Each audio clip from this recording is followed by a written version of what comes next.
So we have all been wondering ukuthi uMusa Khawula ungena kanjani into this whole thing yaseMadlanga Commission, right?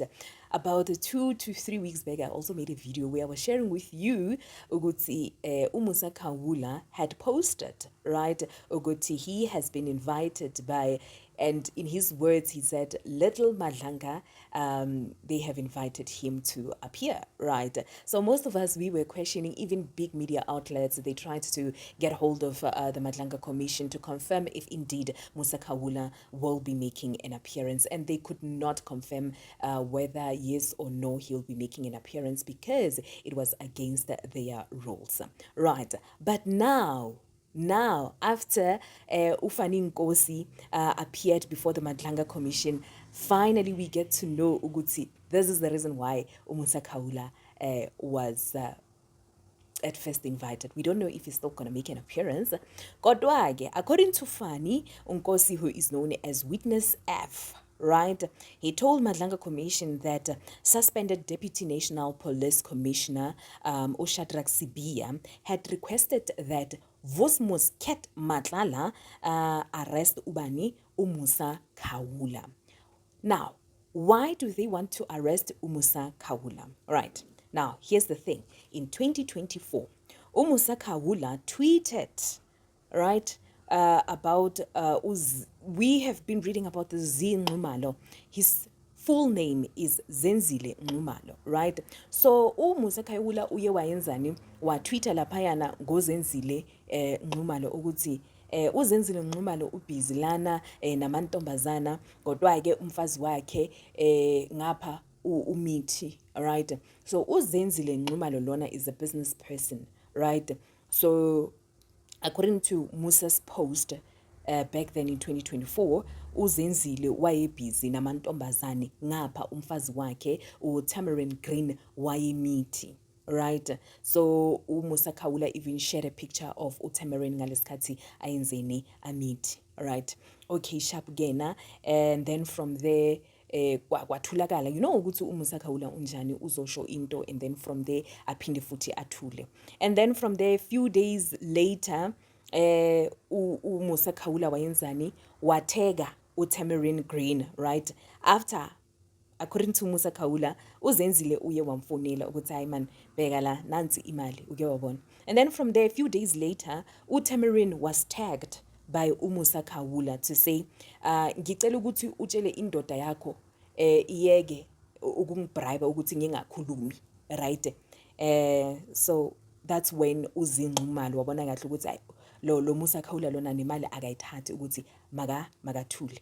Hayi ke uzinxumalo kusho ukuthi uzofonela bani, uzofonela ugeneral, right? Ugeneral, high ranking people within SAPS, right?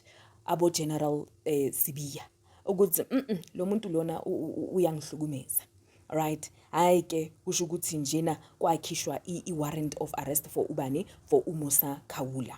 Right, and on top of that, it wasn't only ulentuzana uzinxumalo who was complaining ngoMusa Khawula. Also, abo Fikile Mbalula ngoba uMusa Khawula also had shared a tweet yokuthi uFikile Mbalula nomfazi wakhe badle imali eziningi amamiliyoni imali in wakhe iphinda bakanje ngoFikile Mbalula kanye nomfazi wakhe, right? That's when ulentuzana uGeneral Sibiya wathini wakhipha i-warrant of arrest for ubani, for uMusa Khawula, right? So uzinxumalo kuthiwa wayefuna ukuthi uMusa Khawula abanjwe as in like yesterday, right? To such an extent that they gathered information ngoMusa Khawula ukuthi uhlalaphi, udlaphi, uke wabona yonke leyo nto leyo. So there was an event that uMusa Khawula was supposed to make an appearance at, and then from there abozinxumalo they were aware kusho ukuthi there was someone within isquad saka Musa Khawula, right, that was keeping them updated ukuthi on this day uzabala kuphi na kuphi. So bathola ukuthi no, there's an event that is coming. So uzinxumalo kuthiwa wathengela abo general, qabanga uthengela abo general amatikiti ama VIP VVV ntontoni tikiti ukuthi mabahambe bayobamba ubani uMusa Khawula. Hayi okwangempela abo general bahamba, qabanga. labantu laba ama-general ntontoni, they are high ranking people, right? Kodwa-ke bazothunywa nje, bathunywa uzinxumalo, right?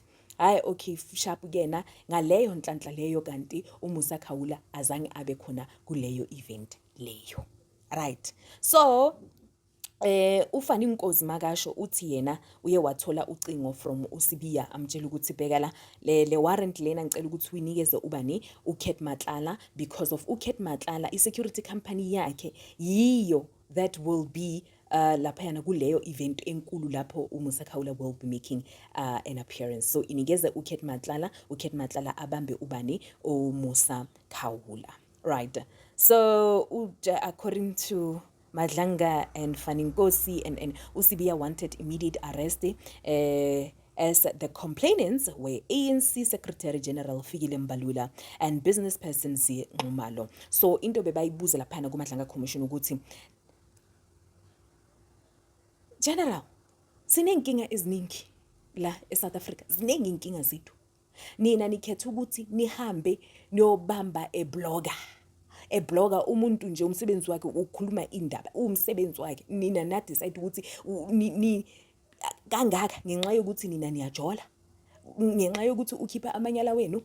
So ilento le kahle kahle eyenze ukuthi igama la kaMusa Khawula ligcine selenzani selivela laphana kuMadlanga Commission, because of now the commission wanted to understand ukuthi njengoba babhizi bakhipha ama-warrant of arrest, njengoba kuhanjiwa kuthengwa ama-VIP tickets acosta boma 3.5, imali le, is it imali ye-state or kwenzakalani, right? Nokuthi why uMusa Khawula kuzoba umuntu person of interest kangaka, kwenzekini, right?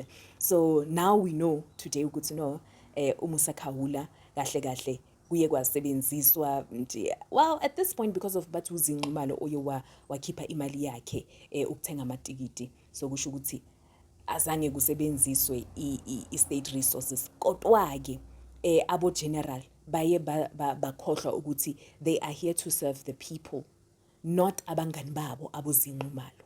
The people, you are in a position to serve your country, not your friends. Hi guys, kuningi.